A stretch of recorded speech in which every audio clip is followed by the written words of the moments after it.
नमस्कार दोस्तों, मेरा नाम है गौरव जुल्का और आज मैं आप सबके सामने एक नई वीडियो लेके आया हूँ। इस वीडियो में हम डिस्कस करेंगे कंप्यूटिंग की डिफरेंट जनरेशंस के बारे में, किस तरह से कंप्यूटिंग जो थी इस पूरे फील्ड का शुरुआत हुआ और उसके बाद एक जनरेशन के बाद different generation, second generation, third generation, fourth generation computers हमारे सामने आए और किस तरह से हम शुरुआत से लेके आज की इरा में जो कंप्यूटर यूज करते हैं, बहुत हाई पावर्ड कंप्यूटर यूज करते हैं, उस जनरेशन तक हम किस तरह पहुंचे। तो चलिए शुरू करते हैं। तो अगर हम इस स्क्रीन पे देखें तो इसमें एक मोटे मोटे तौर पे दिखाया गया है कि किस तरह से कंप्यूटिंग का एवोल्यूशन हुआ। ये सारा जो कंप्यूटिंग का फील्ड है ये इवॉल्व होना स्टार्ट हुआ था 1900 में, सन 1900 के बीच। उस वक्त दोस्तों कुछ खास कंप्यूटर, जो इलेक्ट्रॉनिक कंप्यूटर आज के जमाने में हमें दिखते हैं, वैसे कंप्यूटर्स नहीं होते थे। उस जमाने में जो कंप्यूटर्स थे वो मैकेनिकल कंप्यूटर्स थे, जैसे गियर्स का और उस तरह का एक अरेंजमेंट होता था। और जो एक्चुअल कंप्यूटर्स, जो इलेक्ट्रॉनिक कंप्यूटर्स जिसको बोला जाता है, उसका जो शुरुआत हुई है, उसकी शुरुआत 1950 के बाद शुरू हुई है, जब इलेक्ट्रॉनिक कंपोनेंट्स की डिस्कवरी हुई, इलेक्ट्रॉनिक कंपोनेंट्स इजाद किए गए, वैक्यूम ट्यूब्स हो गए, ट्रांजिस्टर्स हो गए, वीएलएसआई सर्किट्स। उसके बाद जो हम मॉडर्न वर्ल्ड में जो कंप्यूटर्स देखते हैं, जो माइक्रो प्रोसेसर्स को यूज करते हैं, उस तरह के कंप्यूटर्स की शुरुआत हुई। तो जो पहले बहुत अर्ली कंप्यूटर्स थे वो मैकेनिकल डिवाइसेस होते थे, जो बिफोर 1950 जो एग्जिस्टेंस में थे, उनका कुछ खास यूज नहीं होता था।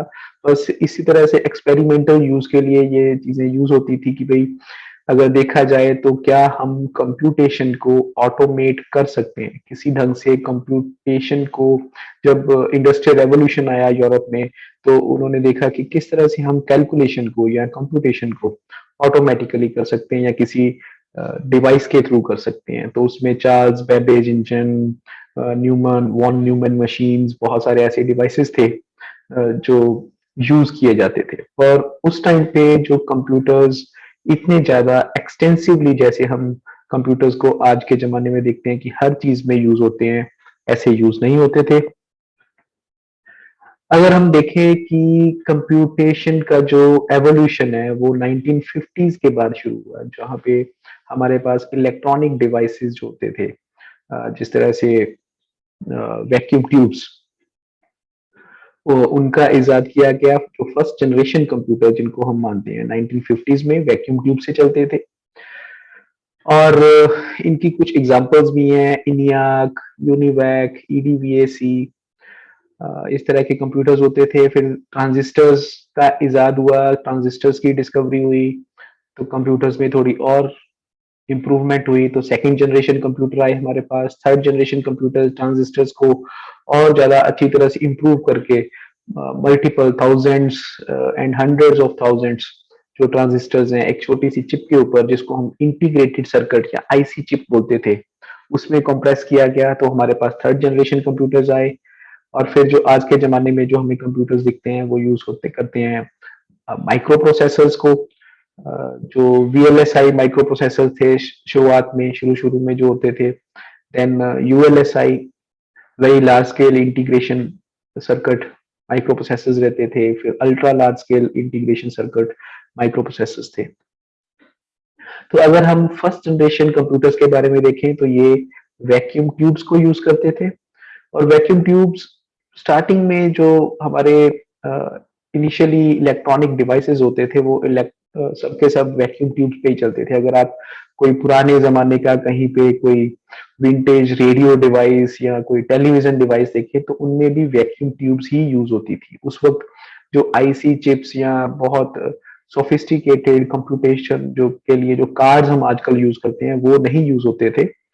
और इन कंप्यूटर्स में कुछ डिसएडवांटेजेस ये होती थी कि ये बहुत बड़े साइज के होते थे, कि एक कंप्यूटर जो सिंपल कंप्यूटेशन के लिए यूज करना होता था उसका साइज 3 स्टोरी और 4 स्टोरी बिल्डिंग के बराबर का होता था। और ये कंप्यूटर्स बहुत ही डिफिकल्ट थे मैनेज करने। और इनकी जो पावर कंजम्पशन भी बहुत ज्यादा थी, इलेक्ट्रिसिटी को बहुत ज़्यादा कंज़्यूम करते थे और बहुत ज़्यादा हीट प्रोडक्शन होती थी। तो इन कंप्यूटर्स को नॉर्मल यूज़ में नहीं लिया जा सकता था और ये फ़ील्ड उस वक़्त बहुत ही स्टार्टिंग एवोल्यूशनरी स्टेज पे था। और जो इनपुट आउटपुट जो कि कंप्यूटर्स में अगर हम देखें तो मेन चीजें होती हैं कि एक इनपुट डिवाइस है, एक मेन प्रोसेसिंग यूनिट है और फिर आउटपुट डिवाइस है। फिर हमारे पास एक कंप्यूटिंग यूनिट में स्टोरेज डिवाइस रहता है।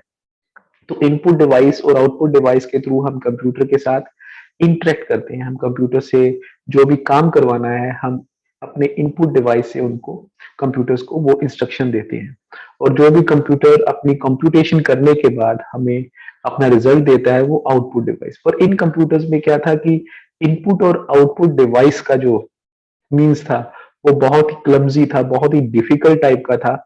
उसमें हमें या तो वो input output on off switches individually रखने पड़ते थे जो मशीन लैंग्वेज के ऊपर बेस्ड होते थे। तो machine language based input output रहता था, जीरोस और वंस का कॉम्बिनेशन करके बटन्स को ऑन ऑफ करते थे। और जो स्टोरेज थी वो भी काफी ह्यूज हैवी स्टोरेज होती थी। पंच कार्ड, पेपर टेप्स रहते थे या मैग्नेटिक टेप का भी यूज किया जाता था। तो इस तरह से कुछ कंप्यूटर्स होते थे। अगर आप देखें तो एक तो साइज बहुत बड़ा है और इसमें जो इनपुट आउटपुट है स्पेसिफिकली मैन्युअली करने पड़ते थे। जैसे जीरो और वन को अगर पंच इन करना है तो या तो स्विचेस को आप ऑन ऑफ कीजिए इंडिविजुअल स्विचेस को या फिर कुछ लीड्स को कनेक्ट करके उसको ऑपरेट करना पड़ता था। तो ये एक और स्नैपशॉट है फर्स्ट जनरेशन कंप्यूटर का जो प्रैक्टिकली यूज करना बहुत ही मुश्किल होता था और इसका जो यूज था मोस्टली साइंटिफिक रिसर्च के लिए, जो कंप्यूटिंग रिसर्च इस फील्ड की रिसर्च के लिए कि इसको और कैसे अच्छा किया जा सके, क्या हम कंप्यूटर्स को आज के जमाने में जैसे यूज करते हैं उस तरह से यूज किया जा सकता है। तो इस तरह की पॉसिबिलिटीज को एक्सप्लोर किया जा रहा था उस टाइम पे। बट फर्स्ट जनरेशन कंप्यूटर्स वैसे कोई प्रैक्टिकल यूज में नहीं होते थे। उसके बाद कुछ इम्प्रूवमेंट आई, वैक्यूम ट्यूब्स को रिप्लेस किया गया ट्रांजिस्टर्स के साथ। वैक्यूम ट्यूब का साइज बहुत बड़ा होता था, एक एक वैक्यूम ट्यूब बहुत बड़ा साइज ऑक्यूपाई करती थी और सेकंड उसकी जो पावर कंजम्पशन है हर वैक्यूम ट्यूब की ज्यादा होती थी और थर्ड जो हीट जनरेशन है वो भी काफी ज्यादा थी। तो उसको इम्प्रूव किया गया, वैक्यूम ट्यूब को रिप्लेस किया गया ट्रांजिस्टर के साथ। तो जो ट्रांजिस्टर है वो तो एक सेमीकंडक्टर डिवाइस है, इसीलिए उसकी पावर कंजम्पशन भी कम है, उसका साइज भी काफी कॉम्प्रेस्ड है और इलेक्ट्रिसिटी या जो पावर जो कंज्यूम करते हैं ट्रांजिस्टर्स वो भी काफी लिमिटेड होती है, काफी कम होती है। तो फर्स्ट जनरेशन के कंपैरिजन में जो सेकंड जनरेशन कंप्यूटर्स थे जो ट्रांजिस्टर्स को यूज करते थे वो एक इम्प्रूवमेंट थी। सेकंड था कि जो फर्स्ट जनरेशन कंप्यूटर्स के जो इनपुट और आउटपुट थे वो प्योरली मशीन लैंग्वेज में होते थे। वो हर चीज को मशीन लैंग्वेज में, जैसे जीरो और वन का कॉम्बिनेशन जो है, कोई भी नंबर हमने अगर कोई पंच इन करना है या की इन करना है तो उसके लिए हमें उसका बाइनरी कोड लेके उसको इनपुट करना पड़ता था। और सेकंड जनरेशन कंप्यूटर्स में हमारे पास बाइनरी कोड की बजाय कुछ सिंबलिक लैंग्वेजेस यूज करी गई, जिस जैसे असेंबली कोड यूज किया गया। सेकंड जनरेशन से ही कुछ हाई लेवल लैंग्वेजेस भी जो यूज करनी स्टार्ट करी जा चुकी थी, इतनी ज्यादा यूज नहीं होती थी सेकंड जनरेशन कंप्यूटर में भी high level languages, but assembly language तक सेकंड जनरेशन कंप्यूटर यूज होते थे। तो जैसे इस पिक्चर में आप देख सकते हैं कि ये जो सेकंड जनरेशन कंप्यूटर्स हैं साइज में भी कंपैरेटिवली छोटे होते थे फर्स्ट जनरेशन कंप्यूटर से। जैसे फर्स्ट जनरेशन कंप्यूटर तो बहुत ही बड़ा होता था, जैसे एक मल्टी स्टोरेड बिल्डिंग के बराबर एक कंप्यूटर होता था और उसकी जो computation power second generation computer से काफी कम थी।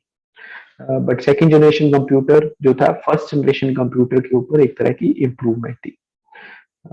उसको अगर हमने कोई इनपुट आउटपुट करना है तो पंच्ड कार्ड्स के थ्रू, जो असेंबली कोड है या जो कोई भी मशीन कोड है वो पंच्ड कार्ड के ऊपर पंचिंग करके उससे हम इनपुट आउटपुट कर सकते थे।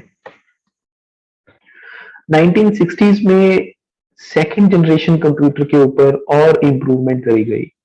तो ट्रांजिस्टर्स को कंप्रेस किया गया क्योंकि ट्रांजिस्टर सेमीकंडक्टर डिवाइसेस हैं जो सिलिकॉन या और कॉम्बिनेशन में जो और एलिमेंट्स रहते हैं उससे वो ट्रांजिस्टर बनाया जाता है। तो ट्रांजिस्टर्स को इम्प्रूव करके मल्टीपल ट्रांजिस्टर्स को एक सर्किट के अंदर ही कंप्रेस कर दिया गया। जैसे पहले एक ट्रांजिस्टर एक इंडिविजुअल डिवाइस होता था, फिर थाउजेंड्स ऑफ ट्रांजिस्टर्स को एक ही सर्किट के अंदर कंप्रेस कर दिया गया, जिसको बोलते थे इंटीग्रेटेड सर्किट। ये बेसिकली है तो group of transistors he, but ये एक ही आईसी चिप, जिसको आईसी बोला जाता है। तो आईसी चिप के अंदर थाउजेंड्स ऑफ ट्रांजिस्टर्स रहते थे और ये साइज में और छोटा हो गया क्योंकि ट्रांजिस्टर्स की मैन्युफैक्चरिंग टेक्नोलॉजी इंप्रूव करती गई और उससे इंटीग्रेटेड सर्किट्स बनाया गया। एक ही चिप के अंदर थाउजेंड्स ऑफ ट्रांजिस्टर्स, हजारों ट्रांजिस्टर्स को एक ही चिप के अंदर कंप्रेस कर दिया जाता था, और जो जिसमें स्पीड और एफिशिएंसी बहुत ही अच्छी होती थी। तो इसीलिए जो थर्ड जनरेशन कंप्यूटर्स बने वो सेकंड जनरेशन कंप्यूटर से बेटर थे। उनमें बेटर स्पीड थी, पावर एफिशिएंसी ज्यादा होती थी, इलेक्ट्रिसिटी कम कंज्यूम करते थे, स्पेस कम घेरते थे, और हीट जनरेशन भी कम थी। और फोर्थ, जो इनपुट आउटपुट की जो कैपेबिलिटी है, वो जो ह्यूमन इंटरेक्शन, क्योंकि कंप्यूटर को जब हम यूज करते हैं तो मेन चीज क्या है, जो हमने कंप्यूटर को जो भी इंस्ट्रक्शन देनी है या जो भी डाटा देना है काम करने के लिए, वो हम कितनी कन्वीनियंस से दे सकते हैं। और दूसरा है, जो कंप्यूटर अपनी कंप्यूटेशन के बाद जो रिजल्ट थ्रो करता है हमारी तरफ, तो वो कितनी कन्वीनियंस से हमें वो बता सकता है। तो पहले मशीन कोड होता था फर्स्ट जनरेशन में, सेकंड जनरेशन में थोड़ा इंप्रूवमेंट हुआ असेंबली लैंग्वेज, और थर्ड जनरेशन में जो कंप्यूटर्स थे जो आईसी चिप्स को यूज करते थे, उनके साथ कीबोर्ड और मॉनिटर्स को इंटरफेस किया जाने लगा। साथ में ऑपरेटिंग सिस्टम भी बन गया, जो कंप्यूटर्स के सारे जितने भी पेरिफेरल डिवाइसेस या इंटरफेस डिवाइसेस और डिफरेंट कंपोनेंट्स हैं उनको मैनेज कर सकता था। तो ये धीरे धीरे थर्ड जनरेशन आते आते कंप्यूटर्स एक तरह का एक ऑटोमेटेड डिवाइस बन गया, जिसमें हम इनपुट करते हैं इंस्ट्रक्शन को, वो इंस्ट्रक्शन को एग्जीक्यूट करता है, डेटा को प्रोसेस करके रिजल्ट्स को मॉनिटर के ऊपर डिस्प्ले करता है। थर्ड जनरेशन कंप्यूटर्स में भी जो पंच कार्ड्स हैं वो काफी हद तक यूज होते थे, बट धीरे धीरे थर्ड जनरेशन कंप्यूटर्स में कीबोर्ड और मॉनिटर्स, जिससे इनपुट करना कीबोर्ड से और आउटपुट लेना मॉनिटर से आसान हो गया, क्योंकि इंटरेक्शन, जो कंप्यूटर की इंटरेक्शन है, वो ह्यूमंस के साथ इजी होती गई थर्ड जनरेशन कंप्यूटर्स में। उसके बाद 1971 में जब सबसे पहले इंटेल ने एक चिप बनाई, जो इंटेल 4004 माइक्रो प्रोसेसर चिप थी। तो आईसीज को फर्दर मल्टीपल आईसीज को कंप्रेस करके और ज्यादा इंप्रूव करके, फैब टेक्नोलॉजीज को, फैब्रिकेशन टेक्नोलॉजीज को इंप्रूव करके माइक्रो प्रोसेसर्स का इजाद किया गया, माइक्रो प्रोसेसर्स का इन्वेंशन हुआ, जिसमें एक माइक्रो प्रोसेसर चिप के ऊपर लाखों जो ट्रांजिस्टर्स हैं वो रहते थे। तो वो उस तरह से क्या हुआ कि जब इतने सारे ट्रांजिस्टर्स एक छोटे से माइक्रो प्रोसेसर चिप के अंदर ही कंप्रेस किए जा सके, तो सेंट्रल प्रोसेसिंग यूनिट और ज्यादा इंप्रूव हो गया, मेमोरी कैपेबिलिटी बेटर हो गई। कंप्यूटर के साथ जो पेरिफेरल डिवाइसेस थे, इनपुट आउटपुट थे, स्टोरेज डिवाइसेस थे, primary storage device, secondary storage device, वो भी इंप्रूव हो गए। जो कंपनियां थी उस वक्त काम करती थी थर्ड और फोर्थ जनरेशन कंप्यूटर्स में, जैसे आईबीएम के अपने पीसीस आए, एप्पल के पीसीस थे, कंपनियां माइक्रोसॉफ्ट जैसी कंपनियां धीरे धीरे उन्होंने अपना ऑपरेटिंग सिस्टम बनाना चालू किया, जिसको माइक्रोसॉफ्ट डॉस कहा जाने लगा। तो ये एक बहुत बड़ा इम्प्रूवमेंट था जो फोर्थ जनरेशन कंप्यूटर्स के साथ आया, और कंप्यूटर्स को एक दूसरे के साथ नेटवर्क करना पॉसिबल हो गया। कंप्यूटर्स का अपना ग्राफिकल यूजर इंटरफेस भी बना लिया गया। जैसे आजकल हम देखते हैं कि जो विंडोज पीसी है, ये एक जीयूआई बेस्ड सिस्टम है, जिसमें सब कुछ जो है ग्राफिकली हमें दिखता है, और हम एक माउस के साथ उसके साथ इंटरेक्ट कर सकते हैं और आसानी से। जीयूआई विंडोज बेस्ड जो सिस्टम्स है, उससे पहले जो सिस्टम होते थे वो डॉस बेस्ड सिस्टम होते थे, उसमें सिर्फ कमांड्स हमें देनी पड़ती होती थी। तो इस तरह से कोई जो आइकॉन्स या इमेजेस या कलरफुल डिस्प्लेस ऐसे हमें कंप्यूटर्स में नहीं दिखते थे। तो ये सबसे पहले जो फोर्थ जनरेशन कंप्यूटर्स में जो कंप्यूटर्स है, उसकी जो इमेज है 1972 का इंटेल 4004 प्रोसेसर बेस्ड जो ये कंप्यूटर है, उसकी पिक्चर है। और धीरे धीरे माइक्रो प्रोसेसर टेक्नोलॉजीज इंप्रूव होती गई। इंटेल के जो प्रोसेसर्स थे, उसके बाद 8008 आया, फिर 8080 प्रोसेसर आया, उससे भी बेटर प्रोसेसर 8086 प्रोसेसर आया, देन 80186, 80286 प्रोसेसर, 386, 486। ये इस प्रोसेसर की स्टेज तक जो था, हमारे पास ऑपरेटिंग सिस्टम भी बड़े अच्छे अच्छे विंडोज ऑपरेटिंग सिस्टम थे, Linux operating system, Unix based operating systems थे, और कंप्यूटर से हम बहुत सारे कॉम्प्लेक्स टास्क भी ले सकते थे, जैसे ऑफिस की एप्लीकेशन हो गई, वर्ड प्रोसेसिंग एप्लीकेशंस हैं, स्प्रेडशीट की एप्लीकेशंस हैं, या फिर हमारे पास डेटाबेसेस को मैनेज करने की एप्लीकेशंस, वो भी डिवाइस कर ली गई। और ये 1980s 1990s तक आते आते जो फोर्थ जनरेशन जो कंप्यूटर्स थे, फोर्थ जनरेशन कंप्यूटर्स और फास्ट और पावरफुल होते गए। पेंटियम चिप आई, उसके बाद और डिफरेंट कंपनीज ने भी माइक्रो प्रोसेसर्स बनाने स्टार्ट किए। एप्पल का एक अपना एक पूरा का पूरा कंप्यूटर्स का एक जॉनर था। फिर आईबीएम के कंप्यूटर्स होते थे, आईबीएम पीसी। देन और कंपनीज इस रेस में आई, और कंप्यूटर्स का फील्ड काफी इवॉल्व होता गया। अगर हम देखें इसमें इस पिक्चर के अंदर दिखाया गया है कि डिफरेंट कंप्यूटर्स, पर्सनल कंप्यूटिंग या डेस्कटॉप कंप्यूटिंग किस तरह से इवॉल्व हुई है। तो पहले पहले मिनी कंप्यूटिंग डिवाइसेस होते थे 1960s के अंदर, जिसमें जो नंबर ऑफ ट्रांजिस्टर्स है बेसिकली 1 मिलियन के नजदीक होते थे, क्योंकि वो आईसीज बेस्ड कंप्यूटर्स होते थे। आईसी के ऊपर अगर थाउजेंड्स ऑफ डिवाइसेस हैं तो कुछ आईसीज को जोड़ के एक प्रोसेसर बनाया जाता था, और जिससे वो सेंट्रल प्रोसेसिंग यूनिट उसका काम करता था। फिर भी वो कंप्यूटर्स काफी बल्की होते थे। फिर पर्सनल कंप्यूटिंग एरा आई, जिसमें जैसे 80186, 80286, 8036 टाइप ऑफ प्रोसेसर्स यूज हुए। 100 मिलियन यूनिट्स उसमें जो ट्रांजिस्टर्स के रहते थे उन माइक्रो प्रोसेसर्स के अंदर।